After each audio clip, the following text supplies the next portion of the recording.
From Relay FM, this is Connected, episode number 64. Today's show is brought to you by lynda.com, Andrew Carroll of NCH Tax and Wealth, and Harry's.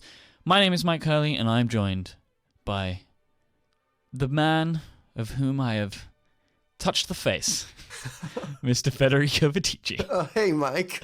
Hello. That was the most awkward introduction of all time. How are you? No, I'm doing great. Long time no see, Mike.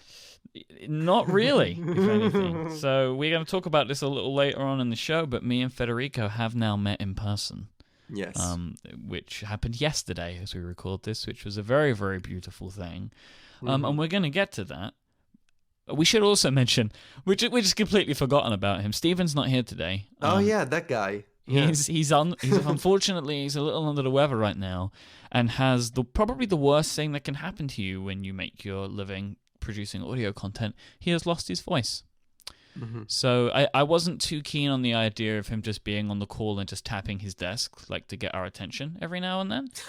So Steven isn't here today, and we wish him to get better very soon. So maybe we'll be able to hear from him again next week. Yeah. I'm sure he'll come back with a bunch of links to old Macs, some new things he bought. He's slowly but surely replacing your role as a serial buyer, Mike. Every time he comes back, he has some new equipment or old Macs or crazy old accessory. Well, he has that new Nexus, right? Which we want to talk about. He has a new Nexus. So he completely ruined one of the topics today. One of the whole topics of this show was Steven talking about his new phone, but he's not here. I actually do believe that before he lost his voice, he recorded an episode of Material talking about his experience, and I think that's going to be out this week. So, is it going Android? I don't know. Maybe he is. You know what? I'm going to say that. Yes, he is. He's switching to Android. Wow. He can't. He's not here to defend himself. So yes, Wow. Stephen Hackett has switched to Shame Android. on you, Stephen. Yep, that's why he's not here today. We wouldn't let him on the show anymore because he loves his Nexus so much that he has now switched to Android. Well, okay. So because Steven is not here, it's not gonna be here anymore. He likes Android too much now To come back. Yep. We're gonna do follow up. Instead of Steven, we're gonna do the follow up. And Mike, I see a new hashtag in the document in front of me. Yep. What is going on here? Do you remember a few weeks ago when we had the mysterious Apple TV tipster Carlos? Oh, Carlos. Yeah, how's the guy?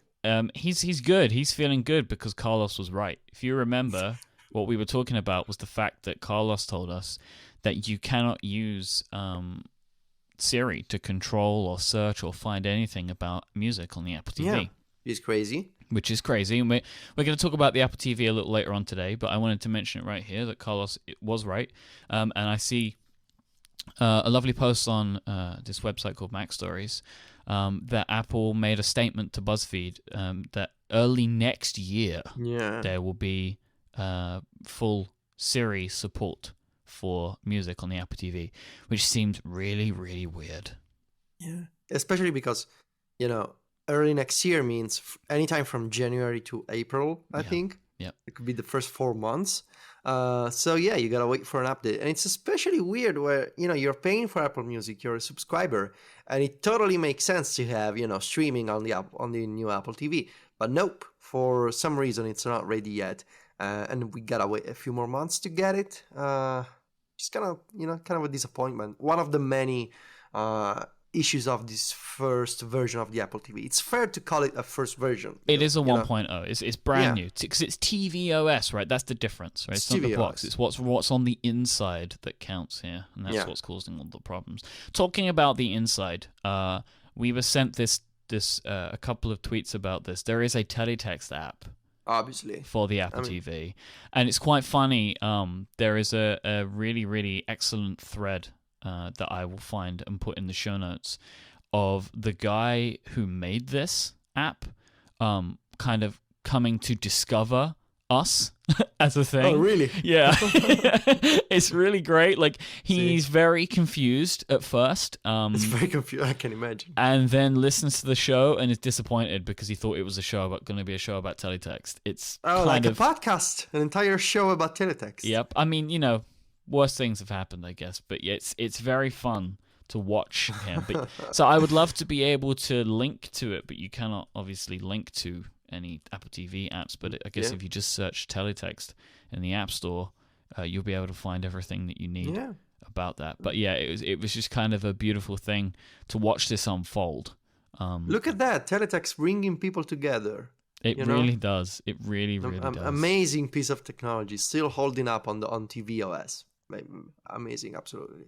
Teletext. We're bringing teletext back into the new generation. Back in style. You know, all those flat colors, that bold typography, those icons, very crisp. Absolutely. It's one of those technologies that never dies. We got a great link sent in to us via from a guy called Rod, and Rod sent in, this is by a guy called Larry Celebra, and he has been looking a lot like Stephen was about moving from Evernote to Notes, the Apple Notes app, and he has actually built a script which he's put he's put on his blog to help you do this.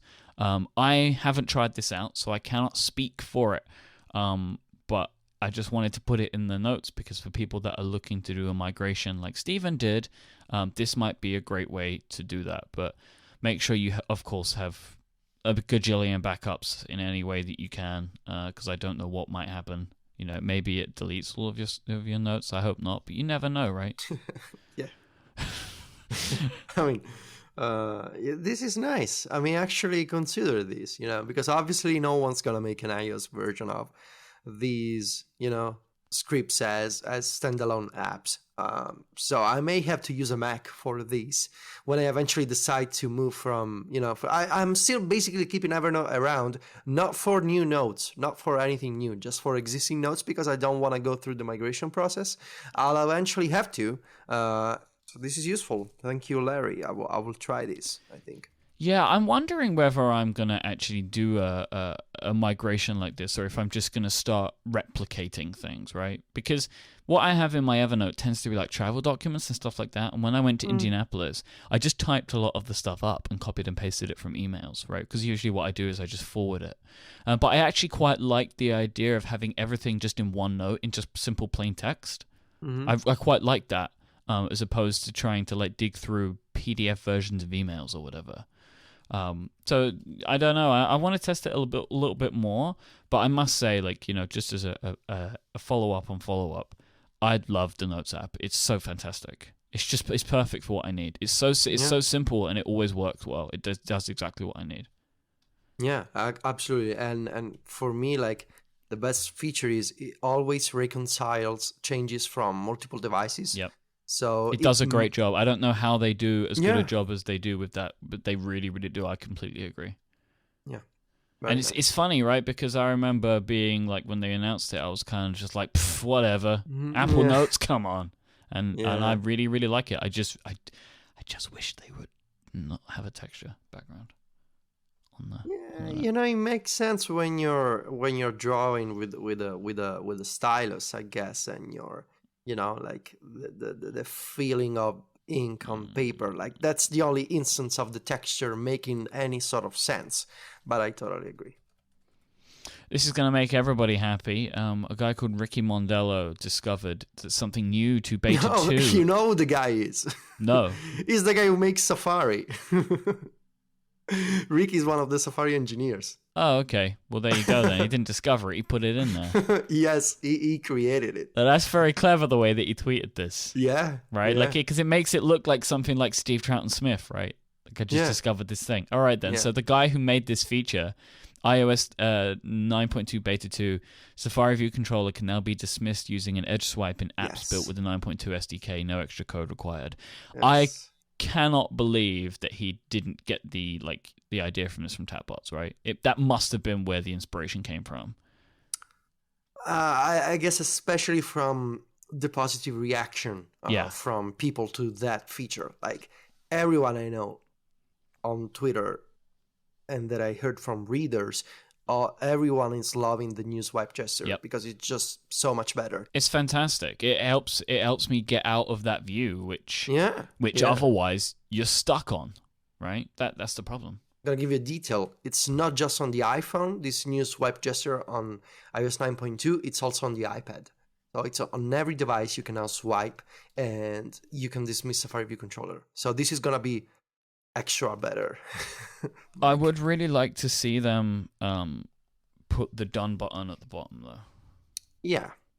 But in the meantime, until they redesign completely Safari View Controller, this is a good, solution as a kind of stopgap solution for now. Sure. Yeah, it works out. It works out for the time being. Yeah.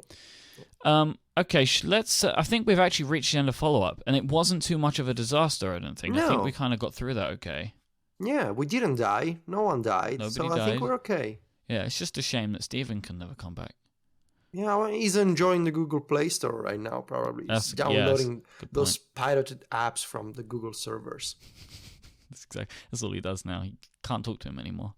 All right, let's take a break, and then we'll talk about when Mike met Ticci.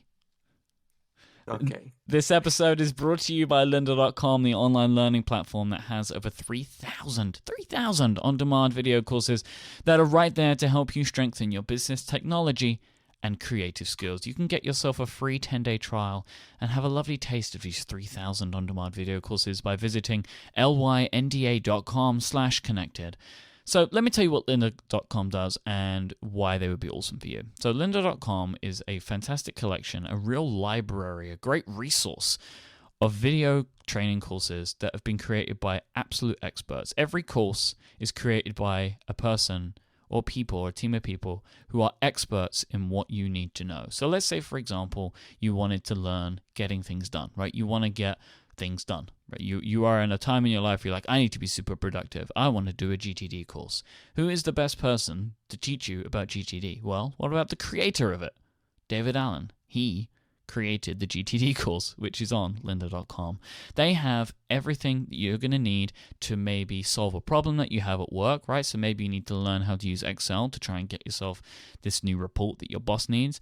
Maybe you want to learn negotiation tactics to help you in that next business meeting. Maybe you want to learn how to go paperless so you can finally get rid of all that paper and junk in your office. No matter what it is that you're looking to do, you can go to lynda.com to feed your curious mind. You can stream any of these video courses on demand.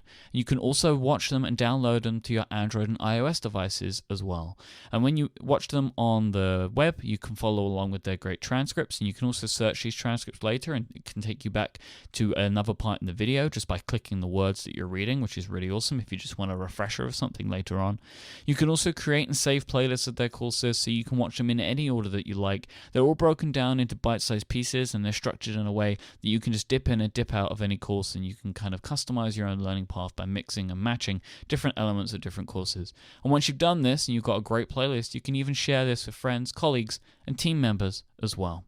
Your lynda.com membership is right there to give you unlimited access on training on absolutely hundreds of topics just for one flat rate. Whether you're looking to become an industry expert, you're passionate about a hobby, or you're just looking to learn something new, go ahead and visit lynda.com/connected, sign up for your free 10-day trial, and support this show. Thank you so much to lynda.com for their help today and for sponsoring Connected and Relay FM.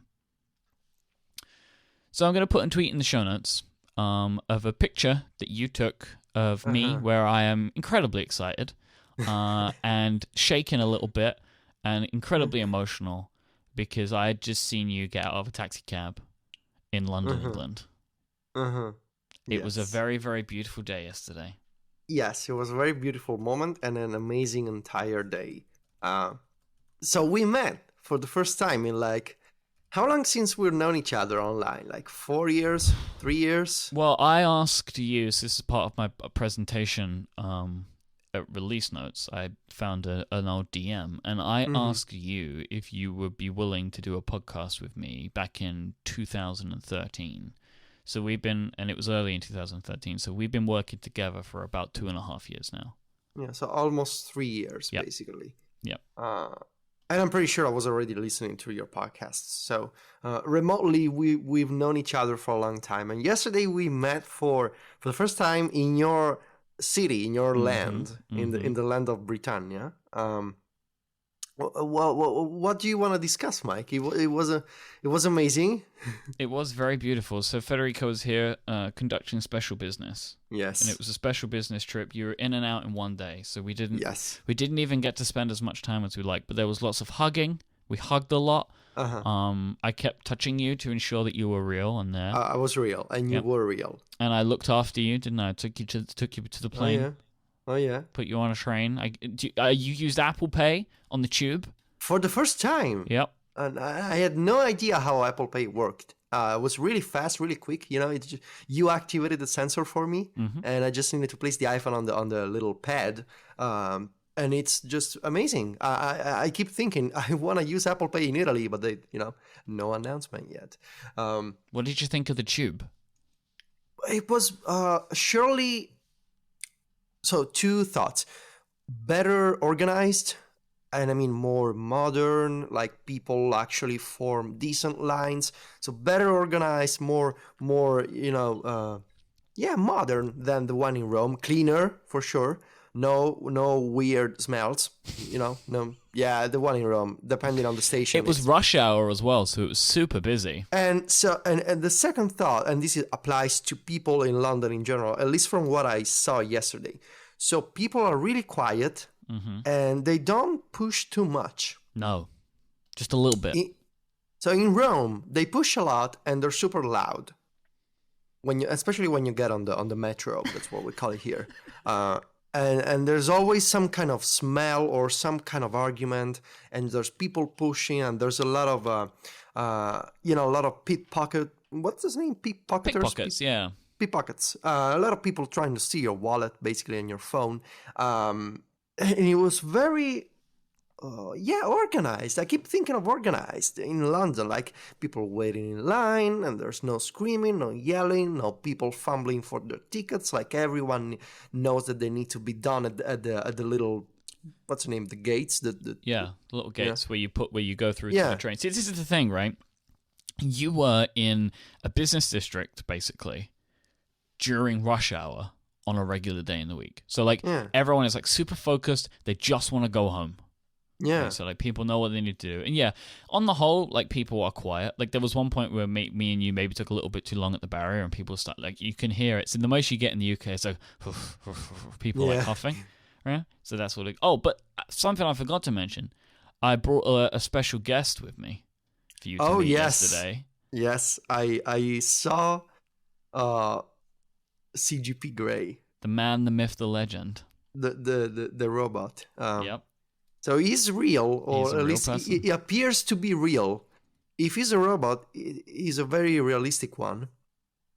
I even almost touched CGP Grey, You shook his hand, didn't you? I shook his hand, but I also he wasn't expecting me to touch his watch. Yeah, that was quite a funny moment. So Grey has the full black link bracelet watch. Looks amazing. The DLC one, so diamond-like coating. And me and Grey have spoken about this in the past, and I said to him, can I try it on? And he looked at me like I was insane and told me that I couldn't. But Federico sees it, and he's like, oh, and he just reaches out and touches it, right? And there's nothing Grey can do, because it's too late now. So what I have learned is you just need to be bold like an Italian. That's what I've learned. Yeah, it was just natural for me. I don't know. I realize now it can be strange for people in other countries to just instinctively reach out and touch someone else's hand or wrist. It just. We are in Europe, right? We are in Europe, but we are not European. That is. I don't. If you spent more time here, I think you would really start to see that. Like, there is a lot of Europe where the customs are they're closer together, I think. But the UK, it's like a completely different. It's a completely different place. I feel like as a country, in terms of habits and general behavior, we're more similar to Spanish people. Okay. I feel like we're always kind of I wouldn't say loud necessarily, but maybe talkative. Just Mm-hmm. always. I don't know. In London, people seemed really quiet, Yeah, and we are you quiet. seem different than most people. Could be because I know you, but you almost don't like. Everyone looked too serious or too like smile for a little, like everyone was super focused and super quiet and no touching, no pushing, no, it almost felt too precise, Well, I guess I would be more quiet, but like I was just super excited to see Hmm. you, so I was making a lot of noise I don't know. over Could there. could could also be that the city was like very cloudy. Like I was just coming from a super sunny day in Rome, and London was basically gray. Like Yeah. I It's that left. time of the year. Uh-huh. So I don't know, that with the combination of these people just super focused, super like ignoring you in a way. It was Mm-hmm. very strange. Not terrible, but just very strange. You know. We are a strange people. I hope that this won't be the last special business trip that you make. And then maybe next time I can actually take you to some of my favorite Wait, why restaurants. should it be the last? I hope it won't be. I hope it Oh, won't be. okay, That's what I say. I hope okay, it won't be the last. okay. Yeah. You were awesome, Mike. I should tell the listeners. Um, Mike took care of me. Mm-hmm. It was incredible. He took me from one part of London back to the airport. He never left me alone. He got it all figured out for me. I Mm-hmm. didn't have to care about any of the details. So if you ever need to be in London, consider Please becoming don't. friends with Mike a few years in advance. If you're ever going to be in London, just ask Mike. He'll sort it out for you. You need a train No, ticket, he'll buy I you a train had ticket. I had a disclaimer. Consider becoming friends with Mike a few years in advance, so you can rest assured he will take care of you. You were a very good friend, Mike. Thank you. It's pleasure. Absolute pleasure. There was something I wanted to ask you about, which I Mm. mentioned last Hmm. week, right? So Apple had their Q4 2015 results, and I don't really think it's worth too much talking about the things because it's basically exactly as we expected, right? So iPhone sales were higher than the previous quarter and beat expectations. iPad sales were the lowest they've been in a long time, right? I mean, none of this is a surprise, except Mac sales, maybe, which is like the highest Mac sales on a quarter that there's been in years, right? But the revenue stuff is not. I mean, it's basically the same as every other revenue discussion we've had over the last 2 years. iPhones are up, Macs are doing okay, iPads are going down, but still selling more iPads than Mac.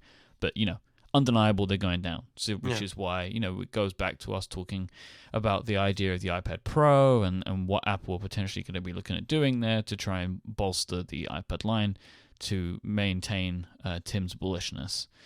But what I wanted to ask you was how you go about assembling all of the charts and graphics that you do to put on the site, and how you make that data. Where does the data come from?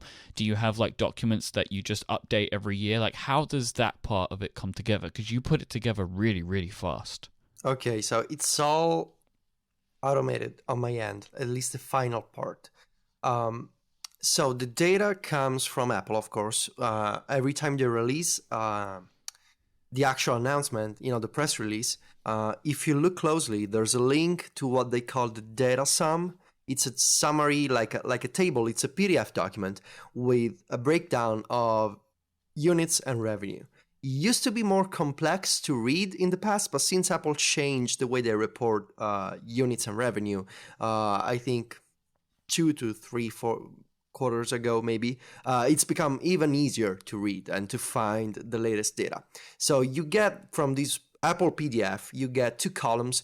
One is units and the other is revenue, and it's organized by device, so or rather like segment or product, Yeah. iPhone, iPad, services, other, or region. So you got all these numbers, and what we do is Graham, my co-writer at Mac Stories, he has an Excel document that he put together with a bunch of formulas to generate charts, and he takes care of this document. I never make changes to the formulas. Mm-hmm. He's created all these different commands behind the scenes. So I just need to enter the same numbers that I see in the Apple PDF. So he created this quick entry box in the spreadsheet.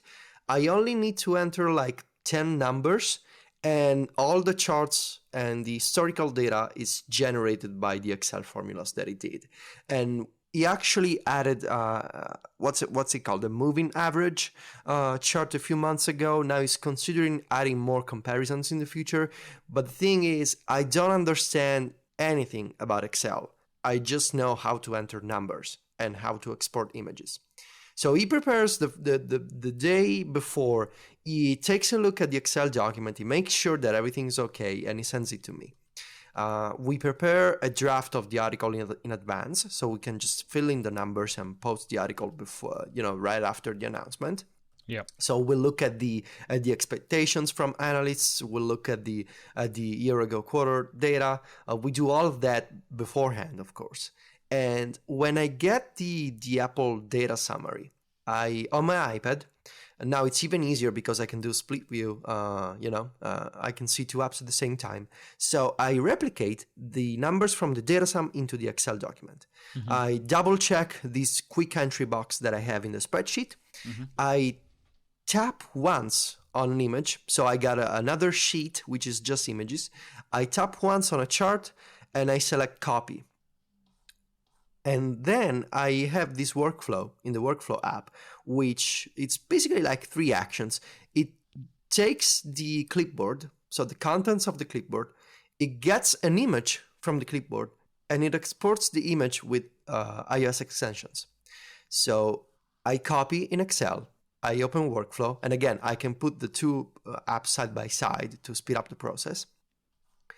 And I tap play, I run the workflow, and it, like in 2 seconds, it prepares the image and it exports it to the share sheet. So I can just upload it with my Python script to my CDN. It's optimized. Wow. And in another 2 seconds, I have a URL to the image back in my clipboard, which I can then paste into Editorial and update the post on WordPress with another workflow that I have that is custom made for Mac Stories.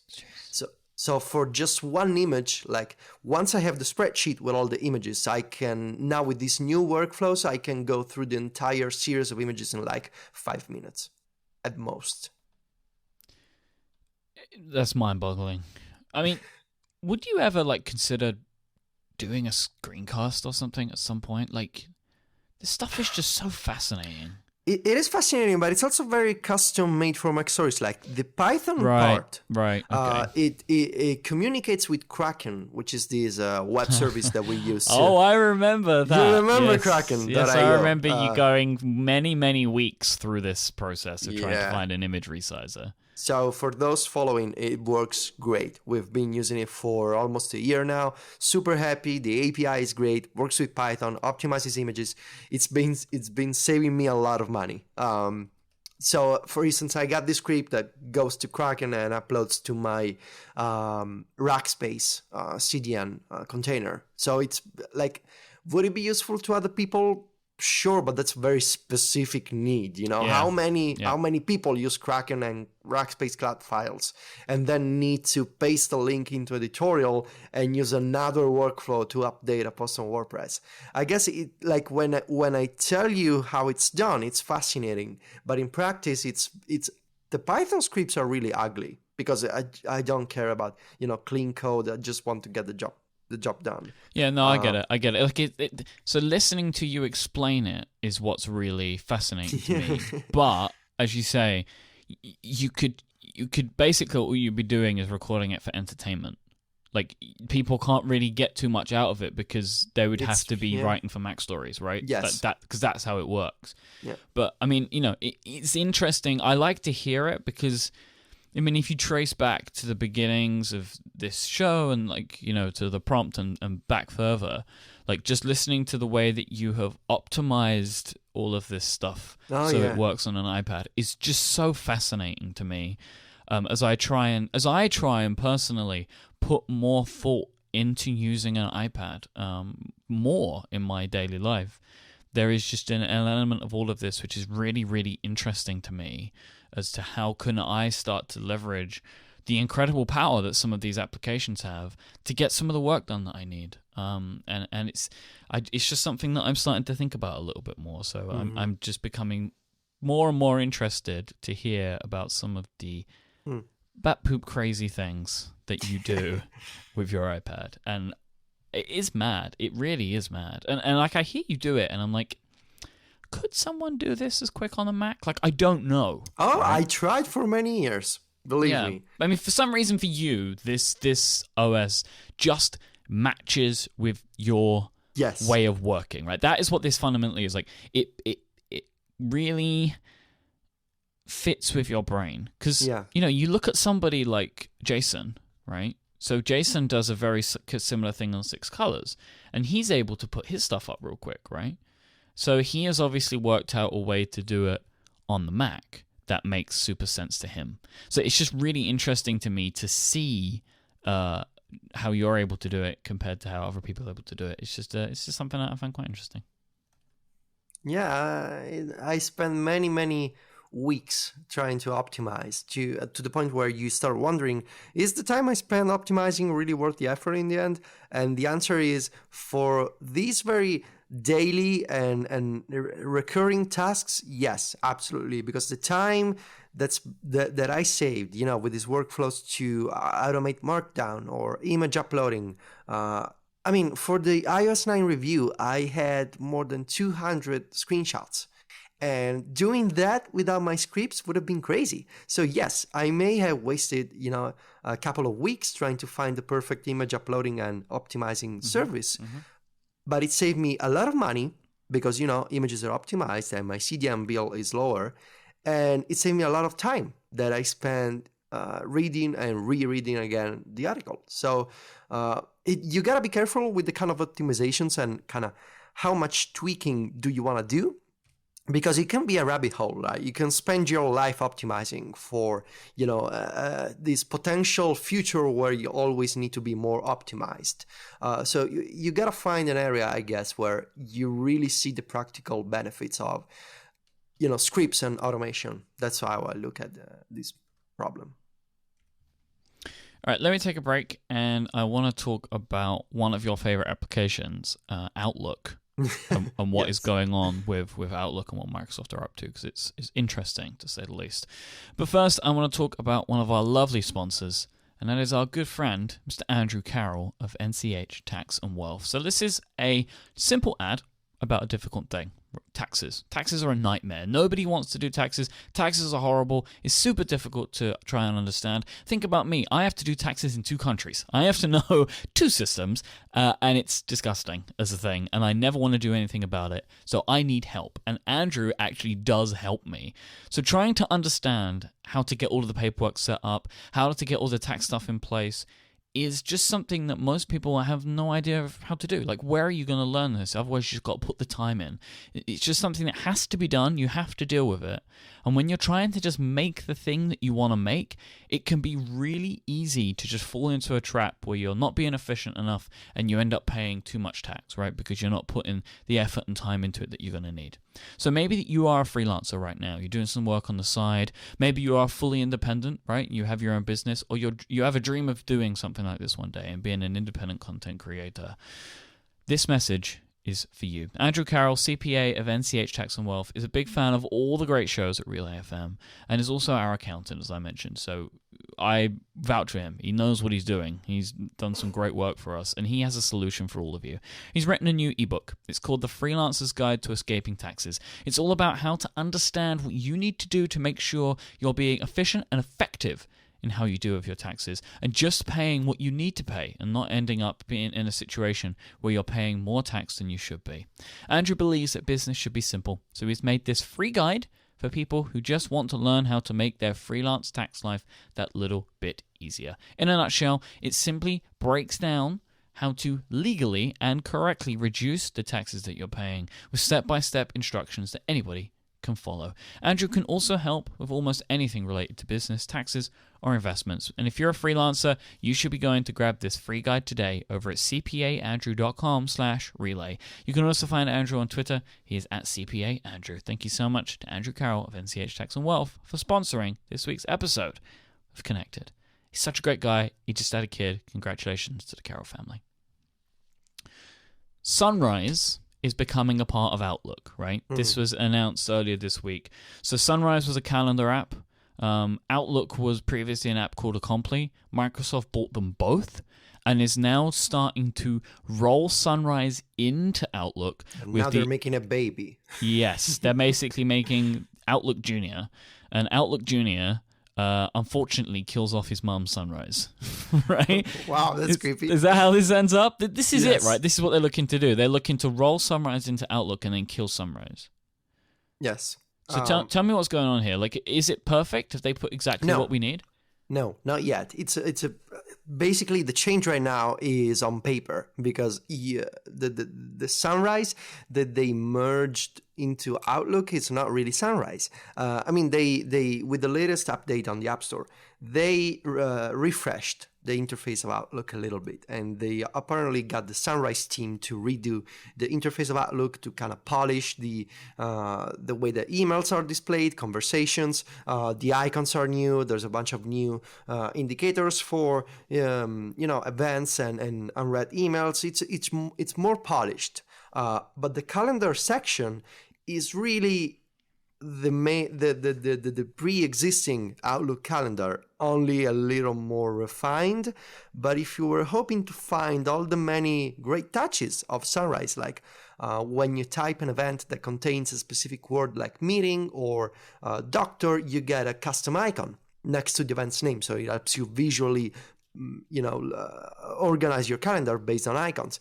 There's no such thing as custom icons yet, or there's no support for integrations with third-party services. So you could get your Todoist tasks or your Foursquare check-in information right alongside your calendar events. Microsoft says that all of these pre-existing features will come back to Outlook in the future, and they're looking to release updates before the end of the year to bring feature parity between Sunrise and Outlook. Until that time, they say, we will keep Sunrise on the App Store until we have the same functionalities on both apps, so we can discontinue Sunrise and move all users back to Outlook. And I gotta wonder, will it be too much to kind of take everything that made Sunrise great, but it was, a dedicated app, and kind of push it into Outlook, where the calendar view is a tab of the app? Of course, it can be a full app. It's a section of Outlook. So I wonder if it'll be too much, or if maybe we'll end up with some kind of, lightweight version of Sunrise with some of the features that used to be, the entire app. We don't know yet, but there's a lot missing right now. So it's not really Sunrise. There's a promise of Sunrise coming to Outlook, and we got a more like a cleaned up interface in the meantime. But we're still not looking at Sunrise inside Outlook. We gotta wait a few more months, according to the Microsoft blog. So on the Sunrise blog, they said that you can expect features like interesting calendars, connected apps, and our 3-day view to show up before the end of the year. So this maybe shows a commitment to bring some of the more interesting things from Sunrise. In my opinion, if they can do this, if they can pull this off, this is killer, right? Oh, yeah. Because, okay, so I'm still in mailbox land, okay? Anybody that's listened to Cortex a couple of weeks ago knows that I'm in absolute just disarray about my email application situation. But I am using Outlook as well, so I'm using them both. I'm trying to slowly move over to Outlook because I really like that app. I think it's got a lot of great stuff. The watch stuff is really good. That works really great. I like all of that. The app itself works really nicely. The search is pretty good. So I'm trying to get into the mindset of using an app like that. My main problem at the moment is Outlook on the desktop sucks. It's nothing like this one. And if Microsoft just turned around and said, here is Outlook, and it has all of the great features from the iOS versions, I would switch tomorrow. That's the only thing that's kind of holding me back, is right. Because Outlook can do a bit of that email manipulation stuff, right? Like the snoozing of emails and stuff like that. So if I want to do that, I want that to be mirrored across all of my platforms, and the Outlook Mac app is not so good right now. So I'm kind of floating between the two of them. But the Outlook app itself it's fantastic. They seem to be really dedicated. Like, it's iOS 9 compatible, it's split screen compatible. It's they just released the WatchOS 2 app. Like, this is whoever's building this, whether it's like technically Microsoft or it's still the Acompli team, right? I don't know how it actually works.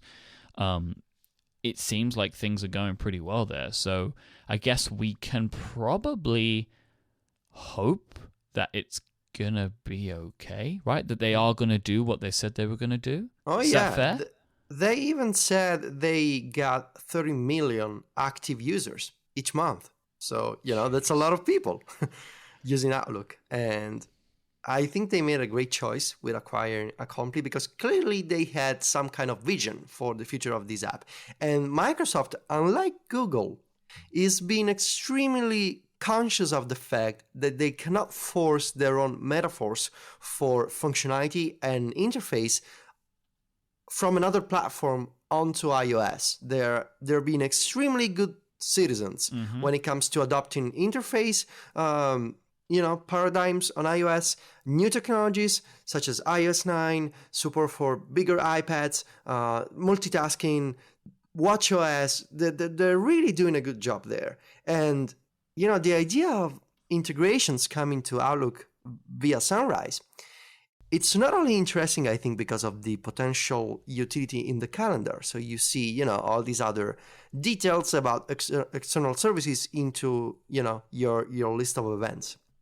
But when you think about it, having Todoist integration into Outlook, it could mean that you should be able to save emails from, the email part of Outlook into Todoist, because you'll be no longer connecting, a service to Sunrise. You will be connecting it to Outlook, which is the entire email app. So the potential for doing even more with the integrations is, huge. You could connect your email inbox to a task manager and save emails as tasks, and then you could also see tasks in the calendar. You could do a bunch of crazy things there. Because apparently they're going to be integrating with, Microsoft-owned Wunderlist as well, or Wunderlist, I should say. Yeah, they said they don't plan to do the same thing with Wunderlist to kind of... no, not to swallow it up, but there was a post on their dev forum, I think, which was, it's basically said that they were looking to have task integration built into Outlook, and Wunderlist is obviously top of that list because it's part of the same company. But yeah, that would be a disaster, right? Trying to bring that inside of Outlook, you got to stop somewhere. Yeah, you got to stop somewhere. That's why I'm both kind of concerned and curious to see what they do with all these integrations, to see how much they can enhance a calendar client without an email client without making it too complex or too complicated to use because there's too many options, too many settings.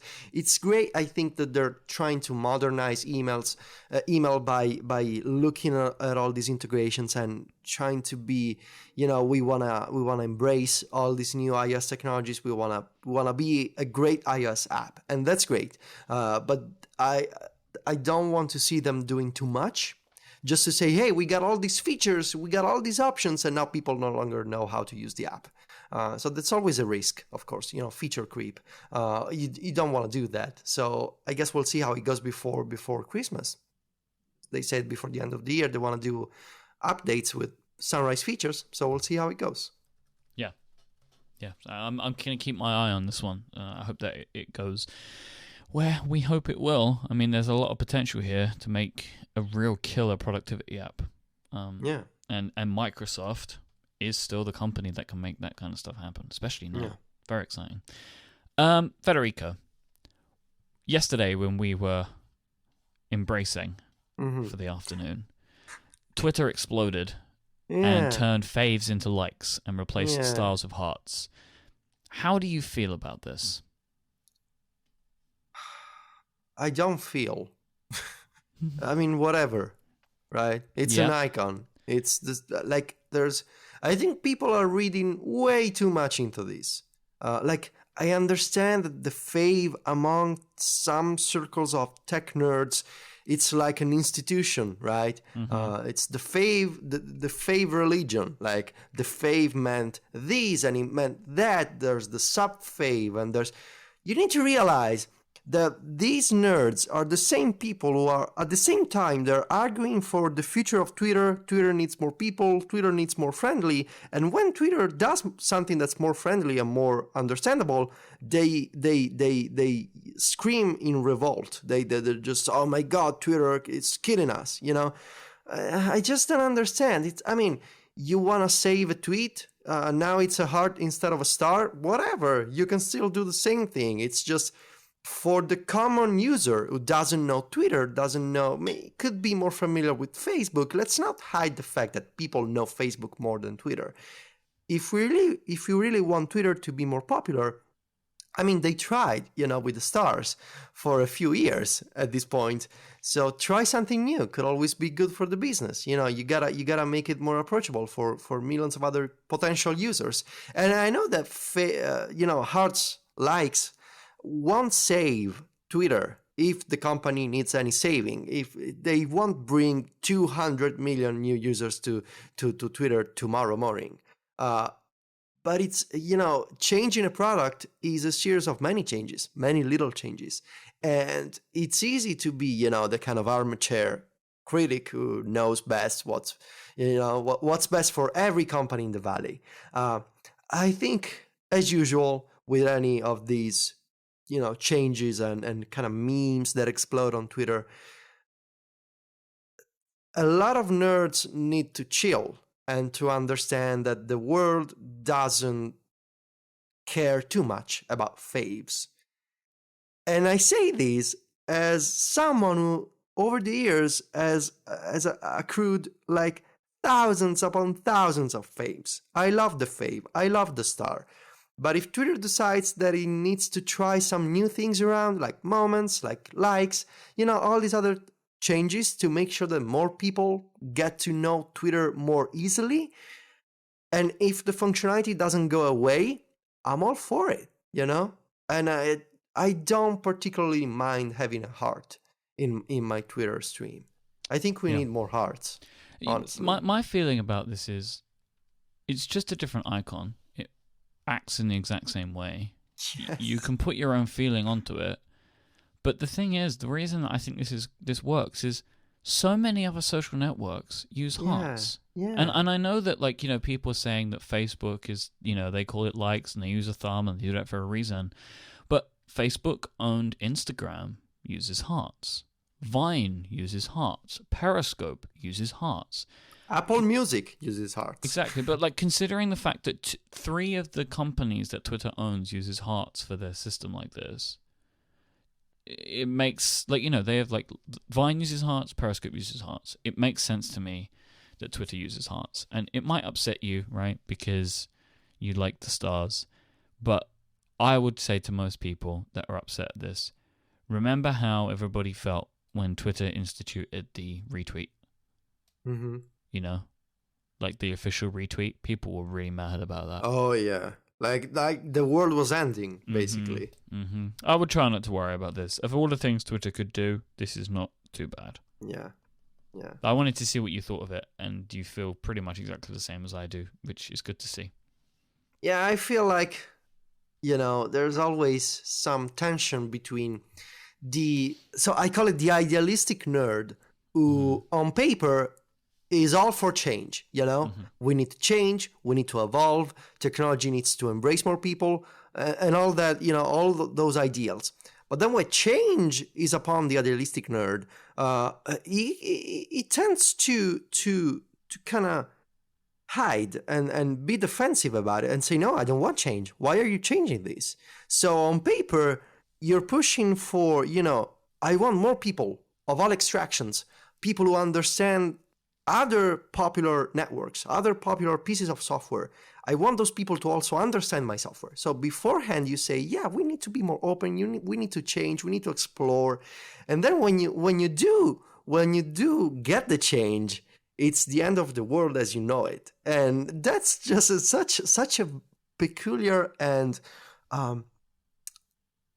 I don't want to say silly, but I'm gonna say you need to understand, and I realize this is very specific problem because the world doesn't care about faves and likes, but we are talking about it. So you need to understand that these things people don't care about.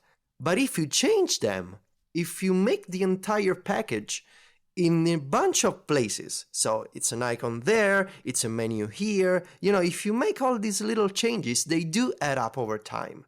So people may not care about the history or the politics behind the fave and the like, but a social network like Twitter is a bunch of little features. So they may not care about, the behind the scenes stuff as we as geeks do, but the overall product can be, beneficial to people, like my mom, who doesn't understand Twitter. And she uses Twitter just to read my tweets in English. I don't understand why she does that. But if a heart icon, which she knows is simpler to use and more understandable than a star, and my mom starts using likes on Twitter, I guess that's a good thing. So, change is a weird beast. We appreciate the idea of change, but many times when they change our software, we are mad about it. And I guess, this will be an unpopular opinion, but we'll be fine. That's what I think. We'll be fine. It's a heart. It's not, it could have been a worse icon, It could have been, I don't know, $1. It could have been a lamp. A little egg. It could have been a little egg. It could have been a bird. It's a heart. So, unless you're CGP Grey, who's a robot, everyone has a heart and we'll be fine. Well, I want to know that I heart you. I heart you too, Mike. And I also heart Harry's, who's sponsoring us. Oh, wow, that's perfect. Look at that. It is November, which means it's time for Movember. If you've never heard of Movember, Movember is a time during the month of November when you will see guys grow crazy-looking mustaches in support of men's health issues. So I remember when I was working in the company that I was in before I quit to become independent, and during this time, working in the city or working in big buildings, it was always funny to see loads of guys with varying levels of terrible mustaches, right? Some people would have great ones, some people could barely grow them, but it was a lot of fun, and it was a great way to benefit a good cause by raising donations from friends and family. Well, Harry's is the official raiser partner of the Movember Foundation, and they will be donating money and helping raise awareness of this campaign. So if you're looking to get involved in Movember, you're going to need a great raiser to help you, so you should be checking out Harry's. They have fantastic blades that they make themselves. They have a great company that they actually bought a blade manufacturer because they knew they needed the right blades, and they have great products. Their razors are really cool. They look great. They feel great in the hand. They're great to use. I mean, people say about me with my beard. Of course I have a beard, but to get a great looking beard like the one I have, you have to trim that bad boy, and you need a great razor to do that. You have to keep the lines clean, and you also have to keep your face feeling good too. I love Harry's face aftershave moisturizer. I use it to just keep my face moisturized, as well as some of the other products that I use. And if and when I ever do shave, and I use the lovely Harry's products to do that, I make sure that I use their foaming shave gel, which is a great little gel that you put into your hands. You rub it together and it becomes a foam. It's very, very magical, and I love it. Harrys.com deliver a superior shave for an incredible price. They will send and ship out your packages for free. They believe in free shipping to your door. And it's with their website, it's also super simple to use. It takes less than 30 seconds to place an order with Harry's, and they really do believe in delivering great customer service. Over 1 million people now have made the switch to Harry's for their shave. The starter set is a fantastic deal, and with our code that I'm going to give you in a minute, you'll be able to pick it up for yourself for just $10. And this includes a razor handle, 3 blade cartridges, and your choice of shaving cream or foaming shave gel delivered to your door with free shipping. And Harry's also gives 1% of their sales and 1% of their time back to the communities they serve, as well as helping raise money for the Movember Foundation. So you're doing good, and doing good for your space. Go to harrys.com right now, and as a special offer for listeners of this show, you'll get $5 off your first order with the code CONNECTED. That's HARRYS.com. Use the code CONNECTED at checkout. Thank you so much to Harry's for their support of this show. So, the Apple TV. Now, we on Upgrade this week, me and Jason were joined by Joe Steele, and we kind of really went into the device and picked it apart and said the things that we liked and kind of focused quite a bit on the things that we didn't like from a kind of hardware perspective, the setup stuff and things like that. Mm-hmm. But I wanted to talk about some different things with you today, Federico. I wanted to talk about apps and games. Mm-hmm. Okay. So first off, though, I wanted, because, you know, we haven't had the chance to talk about this yet, I want to get your thoughts on the hardware itself. Like, what do you think about the Apple TV? Do you like the remote? The Apple TV is fine. It's just a small box. Yeah. TV remote, I do like, with two potentially major reservations. First one is the trackpad is okay for navigation. I don't think they're doing, at least developers or Apple, I don't know who's to blame here. I don't think the trackpad does a good job for games. It's too small. I find myself, struggling to control games with the trackpad, so I have to use a controller, and I just don't think it makes for a good input mechanism for games, at least those that I've tried so far. Could be that those games are conversions from iOS and will get an Apple TV only, exclusive game in the future that truly understands the trackpad. That day is not today. The second problem is that I'm constantly getting the orientation of the remote wrong, because the controls on the remote are exactly in the middle, and the remote is entirely black. And there's a symmetry between the top half and the bottom half. So when I'm picking it up in the dark, because I'm watching TV or playing a game and I want to change something with the remote, I'm constantly switching the bottom half for the top one. So I'm either swiping on the wrong part of the remote, or I'm tapping, a button instead of the other because it's basically upside down. And I know you can feel the remote by touching the different surfaces of the glass and the trackpad, but it's not enough for me to quickly understand. Whereas the old one, at a glance, you could tell, okay, the controls are at the top, so this is the right orientation of the remote. Now it's mostly symmetrical between the two, the two halves of the device, and I'm really struggling to pick it up in the correct way, or to at least by feel quickly adjusting it in my hand, so I make sure that I'm controlling the right end of the remote. But aside from that, which maybe it's something that I will get used to, I don't know. I think it's fine.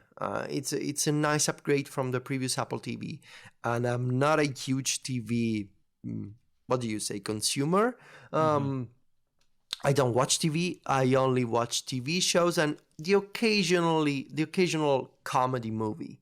So, I'm not a movie person. I know that. Yeah, it's a shame that Stephen isn't here this week, because obviously me and you have spoken about this. Like, we don't really have much to say on a TV front, which is why I was more interested in your opinion on apps and games, right? So maybe he can fill us in about how he's using it as a TV box. Just a quick aside. Someone wasn't happy about my comments on not knowing Fassbender, the actor from the Steve Jobs movie, and that person said that I sounded condescending. I'm sorry if I did, but it wasn't meant as a slight to people who watch movies. I think everyone should have his own hobby, and there's nothing wrong about watching movies. It's just I don't watch a lot of movies. I do keep up with the occasional gossip from Hollywood. And Fassbender is a name that I haven't heard before. I asked my close friends and my parents if they knew who this actor is. I showed them pictures. They didn't know him. I was just saying, from my limited understanding of pop culture and famous actors from Hollywood, I've never seen this person before. Now, this listener got really upset at my tone, and I'm sorry if you did, but it's just, I don't know this person, so I was just, and I like to make fun and crack a few jokes here and there, but I'm not condescending. I think people who watch movies, people who play video games, people who read books, they're all hobbies, and it's great. So there's, I think what we've learned is just nobody in Italy knows who Michael Fassbender is. That's probably the problem. He has an Italy problem. We need to get onto his agent. He has an Italy problem. Yeah. So anyway, I want to talk about some of the things, some of the games and stuff that I've liked. Now we both have the Nimbus controller, right? Yes.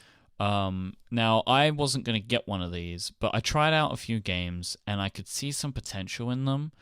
So I decided that I'd pick up the controller because, like, Alto's Adventure is a game that I love very dearly. And I tried playing it on the Apple TV with the remote, and it's kind of broken. You know, you have to click the remote to make Alto jump, or any of the characters that you're playing. I play as Maya. She is my favorite character. I think she's the best. You should really be tapping, I think, to make it work, because when you click on the remote, there's this very slight delay, but that's all it takes. But on the controller, using the Nimbus controller, it's brilliant. It works perfectly, and I found that with so many games, like Crossy Road. Mm-hmm. Sucks with the remote. Trying to move the little guy around, you can't do it quick enough. Yeah. But with a D-pad on a Nimbus controller, it's awesome, right? Yeah. Like, so Geometry Wars. I wouldn't even attempt to play Geometry Wars with the remote, because Geometry Wars is a double analog stick game, right? It always has been. That's how you play it. Again, works pretty good on the Nimbus controller. I'm not a big fan of their analog sticks. I don't think that they're very great. They're not very comfortable. Yeah. But the rest of the controller itself is good. It feels good in the hand. It's not massively expensive. It's the price of a controller. But, you know, Geometry Wars plays well on it. Asphalt 8 as well, I tried out, which is fine. My problem with that is, like, that game is graphically quite intensive. So every time I was selecting something, it was having to download more content, right? You know, like the whole on-demand content, or whatever it's called, the on-demand something. It was having to download a lot of those. It plays fine. It tries to be a console game. It doesn't look like a console game, but it tries to be one. And you know, again, does a good job with the controller. So overall, like, this is just again shown to me, like, why isn't there a controller? Like, that is the only real way to play games on this thing, except for Beat Sports, which is charming, and I love it. Have you played Beat Sports? I haven't. Federico, you got to get Beat Sports. Oh, yeah? Is it a single player or multiplayer game? It is single player, but you can have multiplayer. But I think the multiplayer is a bit weird. But play the single player. I'm telling you, it's great. You know, you were just saying a moment ago about, like, the game design for Apple TV. Uh-huh. That's it. Okay. Right? Because when you play on the iPhone, you just swipe left and right, I believe. Like when you're doing two-player, like you use an iPhone for it, you just swipe left and right. Is my understanding. I think that's how you do it. But you use the little remote as like a bat to hit, so you like swing the bat around. That is the game designed for the Apple TV. It takes advantage of what is in the Apple TV remote, and it's great. The rest of them need the controller. Mm-hmm. Yeah, I agree. I've only been playing... I've played a bunch of Crossy Road and Asphalt, but I really spent a few hours, like 5 hours so far, playing Oceanhorn on the Apple TV. So I bought the original game on the iPad when it came out. Played the first 30 minutes, didn't stick with me. I never finished the game. Now I'm playing on the TV. The game has been remastered to full HD, 60 frames per second. It looks fantastic on the TV. And okay, it's really, I wouldn't say a ripoff, but it's a Zelda clone. Yeah, Oceanhorn is basically a homage to Zelda. Very strong one. Down to some of the music, I can see some similarities there. The controls, the items, the entire mechanic of moving from island to island that's basically been lifted from Zelda Wind Waker. It's very Zelda inspired, let's say. But it's a good game, you know? The atmosphere is good, the colors are fantastic, looks great on the Apple TV, plays very nice with the Nimbus controller, and it's the closest thing to a Zelda game I could have right now, especially following the disappointment of Triforce Heroes on the 3DS and not showing the new Zelda on the Wii U. I want to play some Zelda-like game I can play Oceanhorn on the Apple TV. It's a good game. It's you can tell where it comes from, but it's a good game. Now, my understanding was that charts had made their way to the Apple TV. Yeah, but only Not for me. Like, not only in the US App Store, I think. right, okay. Yeah, weird that that's not there. Why do you think that is? Do you think it's just because there's not enough apps? Why? Most of Apple TV apps, they're available in more than just the US, you know? Yeah, it's It's weird, not- right? Maybe logistics. Maybe, I don't know. Maybe the guy who works at the European office is just sleeping. I don't know. He hasn't pressed No the chart idea. button yet. No idea. There's no real reason here because the Apple TV came out in a bunch of countries at once. Apps tend to be available in multiple markets on the App Store. So why is there no top charts section outside of America? I don't know. No idea, Mike. It's a weird omission. That's what I'm gonna say. I saw a tweet. I saw this thing as well. So this is from a guy by the name Mike Piatek Jimenez, I'm going to say. And he had an app called Seasonality TV, Yeah. which was number 31 in the top grossing overall in the tvOS App Store. With only, and he says, in 4 days, total 4 days, the app had made $200. Now, I don't think that's very good, right, numbers-wise. No, that doesn't no. feel to be number 31, right, $200. So I think what this maybe highlights is the limited market that is currently existing for the Apple TV. Yeah, for sure. And I also, I want to say, I think Apple didn't help third-party developers with this launch. The App Store was especially limited. No categories to browse. Search, of course, was too difficult to do with the trackpad because there's no remote update to type on the iPhone. So they weren't exactly helping developers with, say, ways for users to find their apps. Mm-hmm. And so I would say that maybe those games and those apps that were featured on the front page, they got some nice sales. Maybe, I don't know. I'm not those developers. But for all these other guys with apps on the Apple TV App Store, you gotta give people an easier way to find their apps. So you cannot link to apps.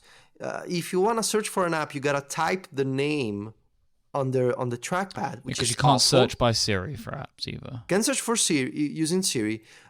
There's no categories to browse. So now you have top charts. But what about the first 4 to 5 days when it's, the first day, the moment you get a TV out of the box, you say, okay, what am I supposed to download here? That's when you gotta give people ways to discover apps.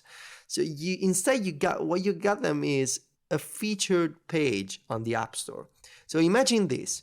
Imagine if the Apple Watch launched to a single app store with no categories, no ways to search easily, and without the iOS App Store as a backend, which is where I would argue most people found apps for the Apple Watch.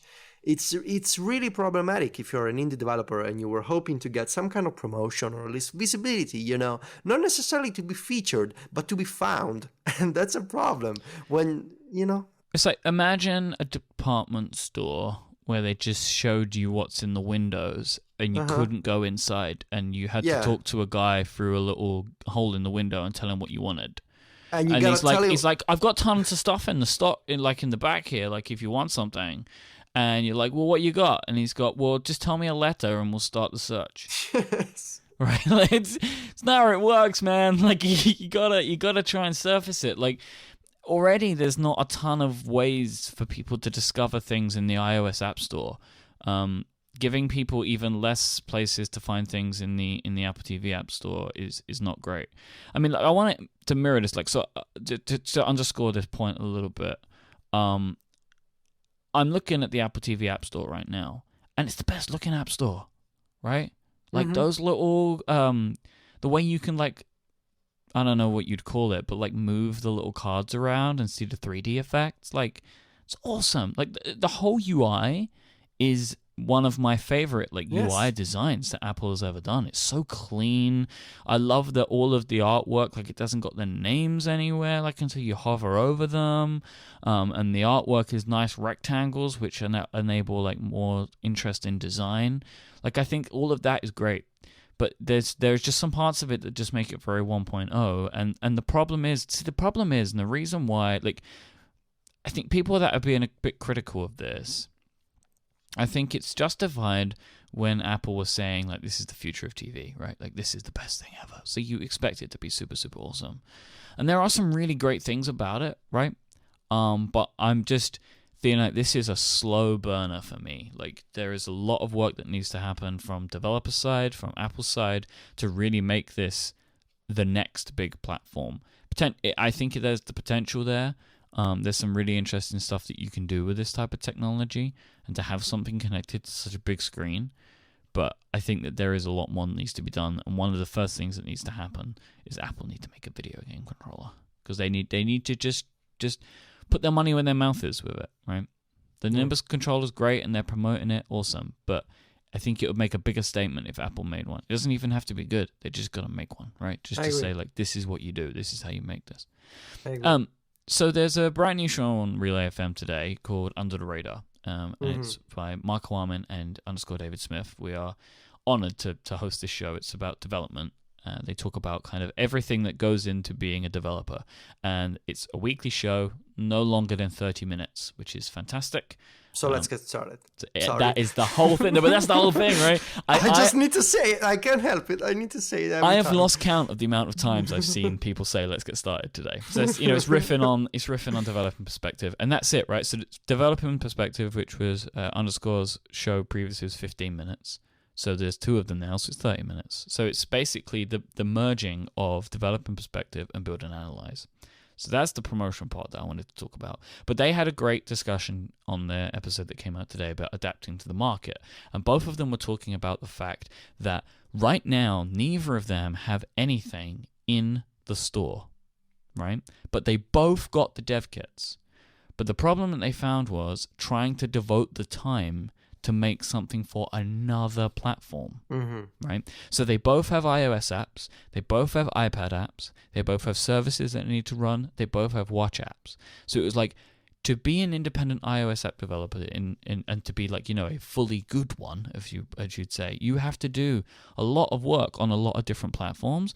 And it's listening to the way that they were talking about it, it feels like that there is potential harm for this platform, because it is yet another one to work for, which is unproven. And the only way it is proven, it's like a chicken and egg scenario, right?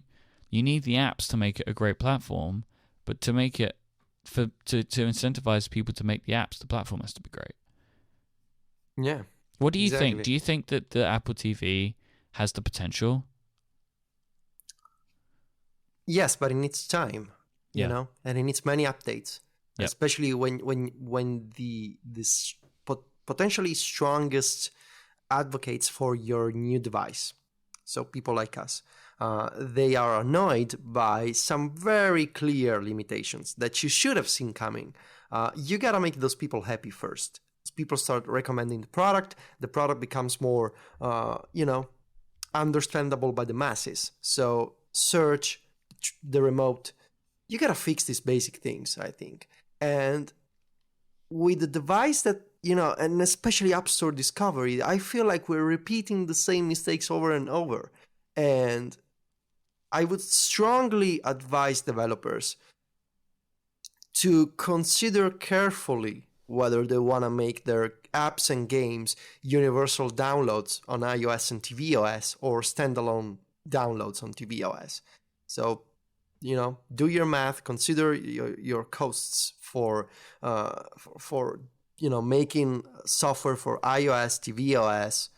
Then you got to use some web components, iCloud, maybe have a watchOS version. It's a lot of platforms, man. It's a lot of different devices that you got to account for. So if you're a developer, don't just maybe jump on yet another TV version of your app. Like many developers did WatchKit versions of their apps back in April. And how many of you are using those apps now anyway? So maybe take your time. It won't be the end of the world. The TV is not as quickly adopted as a new iPhone. So you get time, consider the platform, see what it's going, and I would strongly advise Apple to start releasing updates to fix these basic annoyances and to take a good hard look at the App Store and consider how, if they want the future of the TV to be the Apple TV, and if that future includes apps, you gotta make it easy for people to support apps, to find apps, to install and manage apps. So, we need updates and we need time. We gotta check back after the next few updates to see how it's going. I'm not sure how I feel about the universal app. Yeah, the me Apple neither. TV. I feel like this really should have been one where they didn't do that. Yeah. I mean, let me say, right, as a consumer, it's really great that I just went to my purchase tab and downloaded a bunch of video games for free, right? That's cool as a consumer. But it feels dangerous for the development community to be like the expectation that this is something completely different. This is a TV. It's not iOS, right? It's not called iOS. I know it is iOS basically, but it's not called that. This was a scenario where Apple could have said, like you're used to with many of your apps on the Mac and iOS, your preferences and your saves will sync across using iCloud. But you need to pay again for this stuff. That I believe that's what should have happened, because we're talking about the idea of how difficult it is for developers to have to put another system in. Well, now, for many of them, this is adding another system in, more development time, for no more money. That's a problem to me, I think. Yeah. I don't know what to think yet, I guess I want to... Services like Netflix, services like YouTube, right? Yeah, like free apps that benefit from being everywhere, of course they remain free. But Crossy Road and Transistor and Oceanhorn, I feel like you should be paying again for these games. I really do. It's difficult. It's really difficult to think about it, because I think about it as a consumer. Like me and you are always complaining on Virtual about the fact that you have to play that Nintendo don't sync your game saves and stuff like that, and you don't do cross-buy. And cross-buy is really great, but I don't know, man. It feels like it's really kind of making it difficult for people to make money. Yeah. It's difficult, right? Because I'll be honest about it. You kind of sit in the middle of it. You can be a friend to developers and understanding what they go through, and then you think about it as a consumer, and it's awesome that I pay $2.99 and I've got this game everywhere. It's a real kind of tough line, but I feel like this was one where they at least could have just started again, and made people pay again, but that hasn't happened, and I think that ultimately that may be a problem for Apple TV. Did you have anything else that you wanted to add on this? Yes, just no, not on the TV, but a quick note before we end the show. Okay. I got an email about an update to Evernote on the App Store, which now supports sketches in Notes. You can now draw sketches, and it supports multitasking, and it's been updated for the iPad Pro with Apple Pencil support. Well, this is interesting, right? That they're doing sketches exactly like Notes, basically. Of course. And part of me says they must have felt the pressure from the free Notes app, but also Evernote owns Penultimate, the sketching app. So I wonder if it'll be kind of merged into Evernote, like Microsoft is doing for Sunrise and Outlook. But it's interesting, that Evernote is now trying to do the same feature set of the free Notes app, and with support for the iPad Pro, Apple Pencil. It'll be interesting to test this to see what they're doing here. Yeah, I think it is going to be interesting over the next few weeks, right? Because the rumor is maybe next week the iPad Pro goes on sale. I saw that on 9to5 Mac. It's going to be interesting over the next week or so to see the apps that are being updated and if they're going to take advantage of the iPad Pro. So this is another one, right? This is another one that is potentially going to be coming, adding more work in for these people. Yeah. I don't know. I want to see it's yet another feature in Evernote, another one. We'll see how it goes, Mike. All right, I think it's time to wrap up. We wish our Android-loving friend Stephen Hackett to get better soon. But if you want to find the show notes for this week, and you'll find us all online, there's a few things that you can do. You can go on over to relay.fm/connected/64 if you want to find our show notes for this week. If you want to find Federico online, he is at Viticci, Viticci on Twitter, and he writes over at macstories.net. And I am at imyke, IMYKE on Twitter, if you'd like to follow along there. I'll mention it again. Go check out Under the Radar. It's a great new show from Relay FM. We're so excited to have a development-focused show on the network. I feel like it was one of the last things, really, if in our technology coverage that we were missing on the network. And so I'm really, really happy that we have something that's focused now on indie app development. And we have two fantastic indie app developers to kind of talk about this stuff. So go check it out. It's only 30 minutes every Tuesday, so it's not going to take a massive chunk out of your listening time either. Thanks again to our sponsors this week, the great people over at Harry's, Linda, and of course, our lovely accountant, Mr. Andrew Carroll, for supporting this week's episode. Most of all, thank you for listening. We'll be back next time. Until then, say goodbye, Federico. Arrivederci.